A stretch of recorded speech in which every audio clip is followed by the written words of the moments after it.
Hey folks, Dennis here with Las Vegas Worm Farm and the Living Soul community, and it's time for our worm topic of the week. And what are we getting into this week? Well, we're going to get into some worm casting extracts, or let's just go with extracts to keep it easy. What are they? Why do you use them? Why do I need them? How do I make it? Can it help me?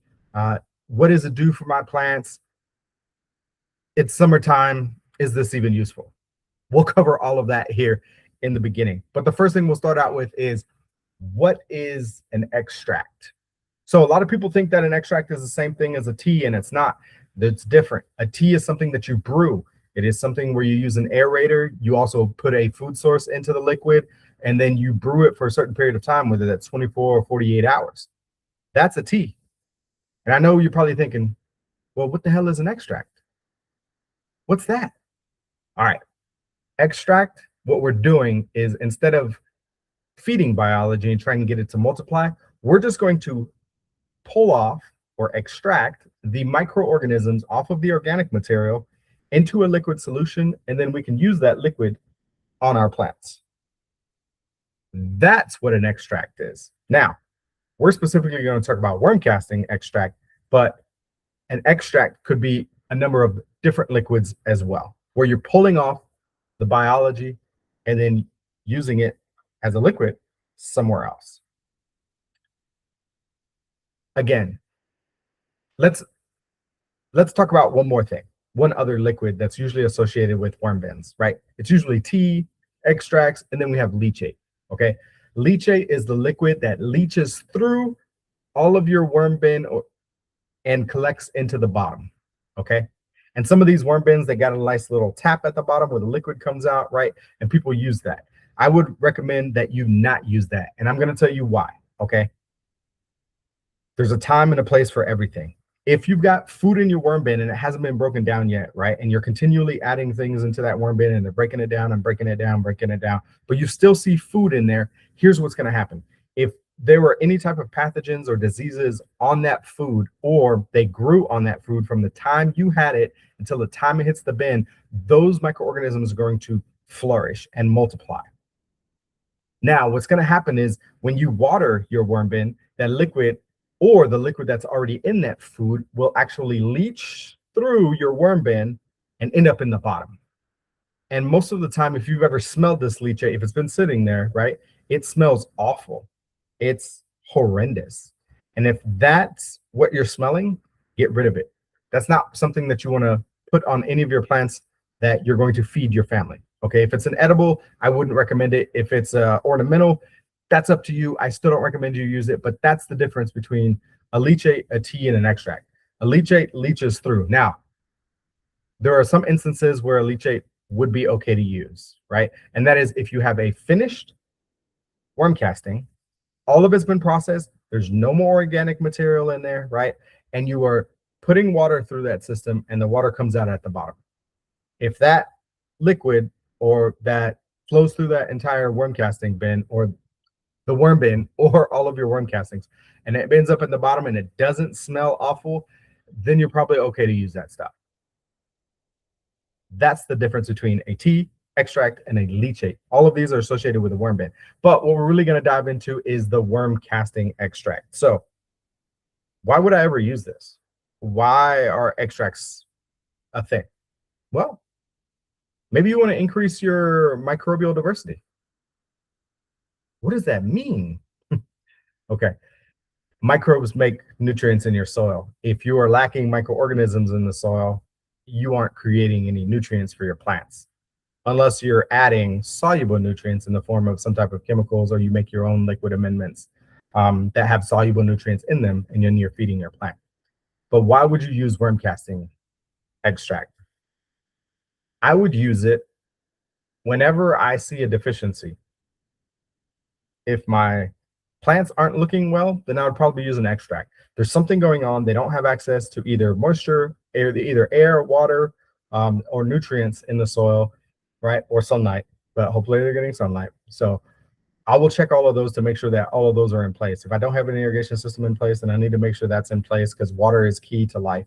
Doesn't matter if it's a plant, microbes, or humans or animals.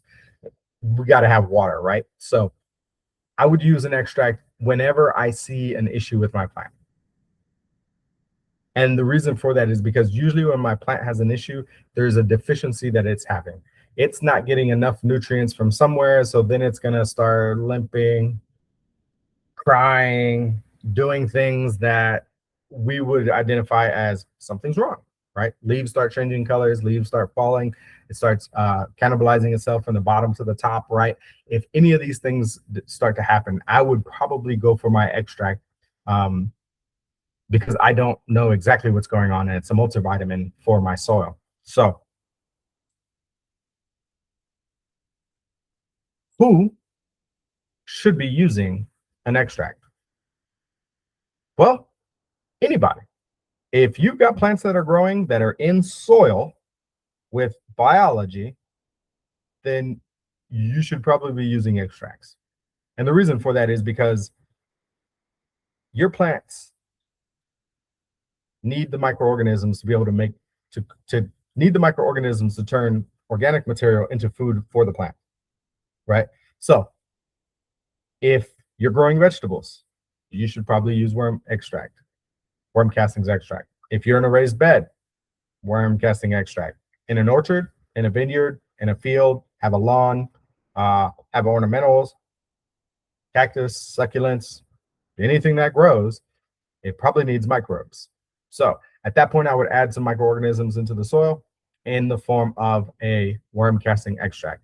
And that makes sure I just have all the biology that's there that the plant could ever need so that it's cycling all the nutrients all the time, right? If you're trying to increase the microbial activity, an extract is a very useful tool, extremely useful, because you don't only increase the microbial activity, you also increase the diversity, which means that you're bringing in a bunch of different types of things, right? If you look at a city and everybody that lives in a city, there's some people who have overlaying careers, right? There's a bunch of police officers, right? And they have overlaying careers, right? They're all police officers, but some of them are canine guys. Some of them are drug guys. Some of them are detectives, right? They're all police officers, but they have a specialty. Microbes are the same way. We have a bunch of different microorganisms, right? There's a bunch of different types of bacillus out there, but Bacillus thuringiensis, right? BT, mosquito dunks, that type of stuff. They have a very specific function, right? Whereas maybe a different type of bacillus has a different function. They're still in the police department. They just do a different thing, right? So the more of these different microorganisms you bring to the table, right, you bring into your soil system, the more they do. So now we have police officers, firefighters, right, nurses, we've got doctors, we've got lawyers, we've got military guys, we've got construction dudes, we've got road work guys, we've got restaurants, cooks, chefs, sous chefs, waiters, right? We've got everybody, which makes a bustling city, right? The same thing goes for your soil. That worm casting extract brings in all those microorganisms, a bunch of different people, a bunch of different jobs that they do into the soil so that they can all function and do the things that the plant needs to be able to survive, which is cycle nutrients. So before we go on, if you find this type of stuff interesting, do me a favor, give me a like, give it a share so that it goes out to other people and other people can see it and they can learn from this information just like hopefully you are. You can also join our community, the description's in the link.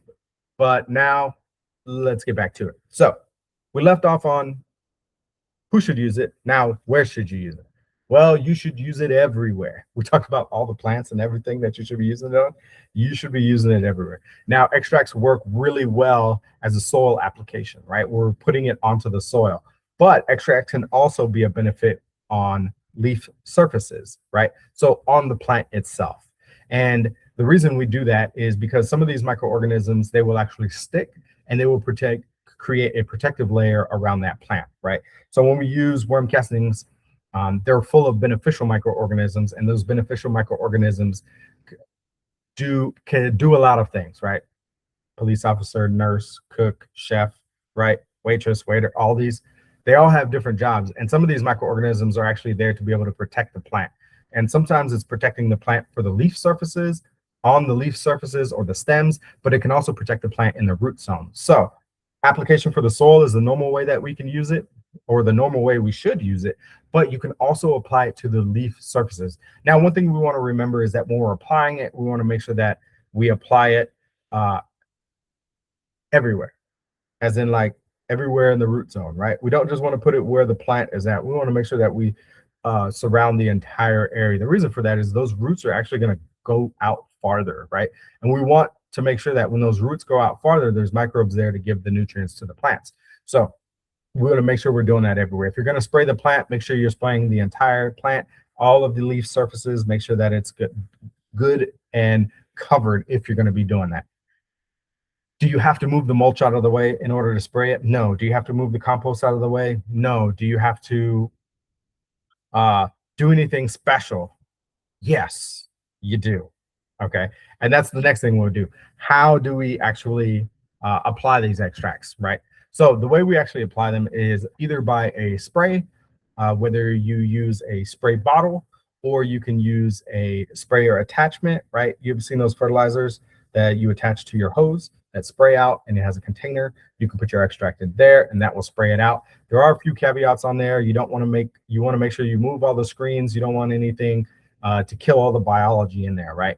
So we want to make sure all of that is gone. We also don't want it to we don't want to dilute it too much. So some of those canisters are usually like diluted like 400 to 1 or 500 to 1. That's a bit high. I like to hang around like 10 to 1. Okay. Now you're going to have to look for those sprayers. They're out there, but they're difficult to find. But they're there. Use those, remove all the screens. We want to make sure we allow all of the microorganisms to be able to, go from the bottom of that container up and out. And that way they can be sprayed out and they won't be killed and they won't slam into any type of screens or anything like that. Okay. So that's how I would apply it.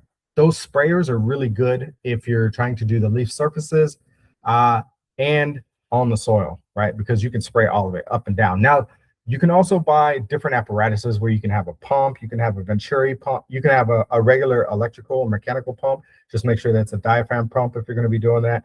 You can also use a Venturi system, right? Those are very effective because it's just a siphoning system, right? I've got one of those. I think I bought it off of Amazon. But it wasn't siphoning fast enough. I wanted to siphon more and it was going too slow for me. So the dilution on that was too much. But since we're talking about dilution, can I just make it and then apply it? Absolutely. You don't have to add any water to it. You can just use it full strength, right? But you can also dilute it. I wouldn't go any more than like a 10 to 1, but you can dilute it more than that if you would like. It really comes down to the biology that's in your worm castings when you make your extract, right? Which goes into, how do you know what biology is in your worm castings? You got to get it tested. That's what you got to do. You got to get it tested. So now you know a few things, but you're probably asking me, all right, Dennis, how do I make this stuff? You told me I don't need an aerator. You told me I don't need to add any food. So like, what's the magical trick? No magic trick. The way I usually do it is, what I recommend is taking a handful of worm castings per gallon of water, and you're going to shake it for about 30 seconds. Nothing crazy, just, 1 shake per second.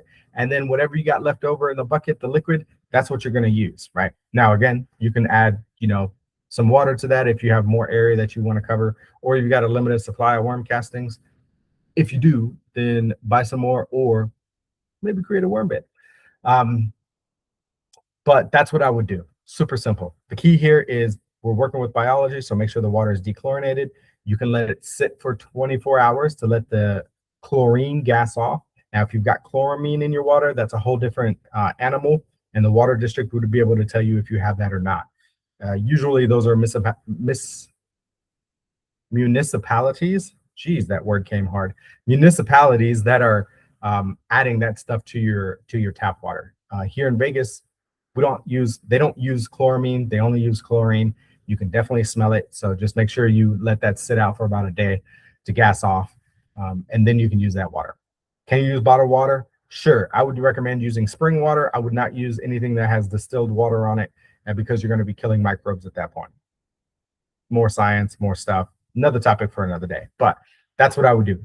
Hey, if you got rainwater, even better. Please use your rainwater if you're collecting rainwater. So that's a good one to use as well. And again, gallon of water, handful of worm castings, or a cup of worm castings if you prefer. Because I know some people have small hands and some people have big, I got little hands, some people got big hands, right? But a handful. Do you want to go 2 handfuls? Sure. 3, go crazy. I mean, don't go crazy, but 1 or 2 handfuls per gallon. You could probably even get away with 3. You're plenty fine. Just remember, we're using an extract because the worm castings are expensive. So give it a shake for about 30 seconds and then use that liquid anywhere. Now you can strain it, right? And what I would recommend is like a paint strainer or some pantyhose or anything like that to collect all the gunk so it doesn't get caught up inside of your sprayer if you're going to be using a sprayer. What those backpack sprayers or those pump sprayers, you know, that we use for like chemicals and stuff, the clear ones that you can buy at the big box stores, I would be careful using those. You're going to kill some of the biology when you use those just because of the pressure that it's using, and then some of the filters you can't pull out all the filters in there. So be careful with using those. You might be better off just getting a cup and just throwing it out there like that, slinging it out there. Okay, you probably end up getting more biology on the ground than if you use those really pressurized sprayers. Because remember, we're working with biology here, right? If you take that biology that has no exoskeleton, right? It's got no skin, it's got no bones, and you put it under pressure, it's gonna pop. They're gonna die. So not really something that I would recommend. If you do have it and you want to use it, then I would say stay very low pressure, like the minimum amount you need to get the liquid to go out. That would probably be my best bet. Okay. Now, you're probably wondering, all right, now I know, when I should use it, what I should use it on, how to make it, but like when is the best time to use it? Okay, so if we're talking about time of day, I would make sure that it's in the morning or in the evening. I would stay away from high noon. Anytime the sun's out, it's gonna do bad things. We really don't want to water our plants when the sun's at its full strength. So early in the morning or late at night before the sun goes down, that would be my best bet for you to be able to spray your plants. Now, if you live in a very humid environment, then I wouldn't spray it at night.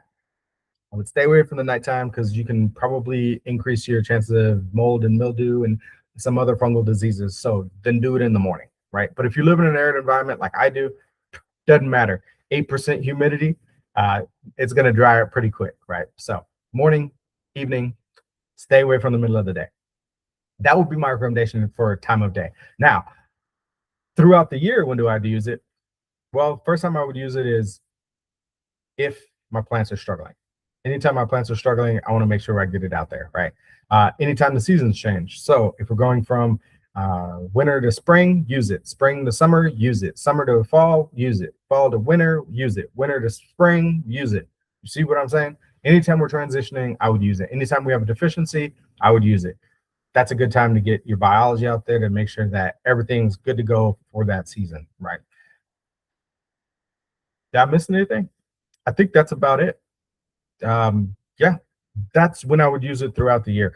If you've got indoor plants, then I would use it every time I would repot, right? I would make sure I'm adding more biology in there. I know some people they like to repot quite often. Make sure you get that biology in there. If you're in a raised bed, make sure you get the biology in there. If you're in a container, okay, and you're outside, it is very important for you to use biology on a regular basis. The reason for that is those containers dry out very quickly, kills biology. If they're in the sunlight, they're going to get hot, kills biology. And that happens very rapidly. So you want to make sure you hit them with the biology regularly so the biology stays in there and they continue to cycle nutrients for your plants.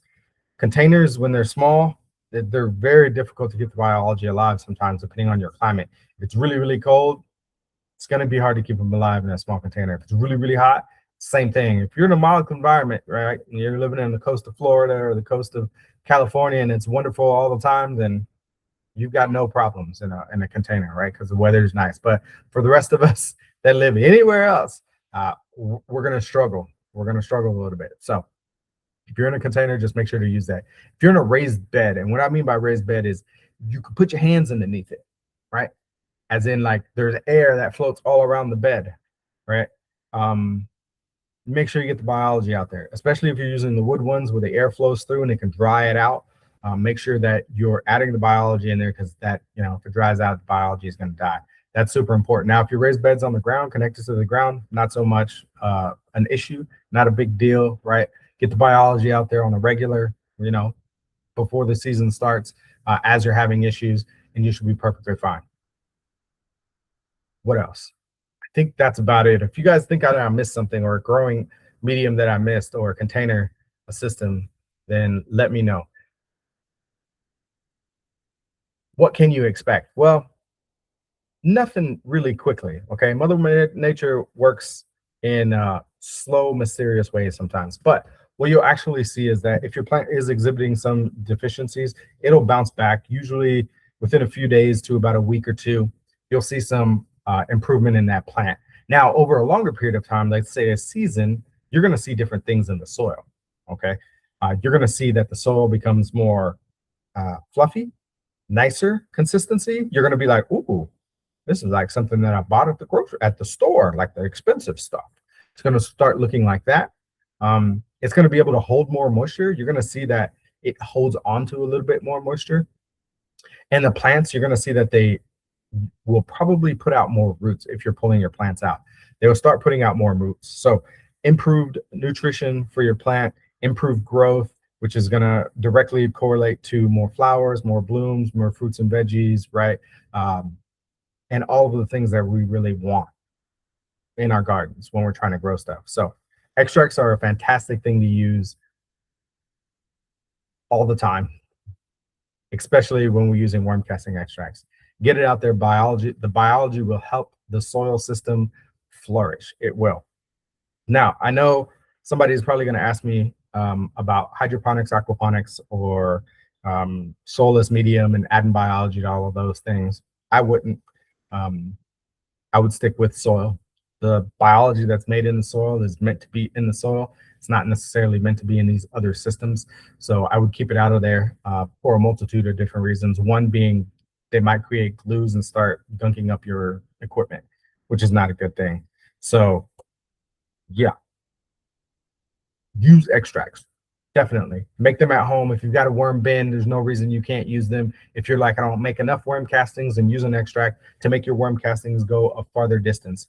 They are definitely black gold, magic, whatever you want to call it. They've earned that name for a reason. So worm castings are there to get the biology into the soil. It is not a food source for your plant. Okay. There are some nutrients in worm castings, right? Don't get me wrong, very little.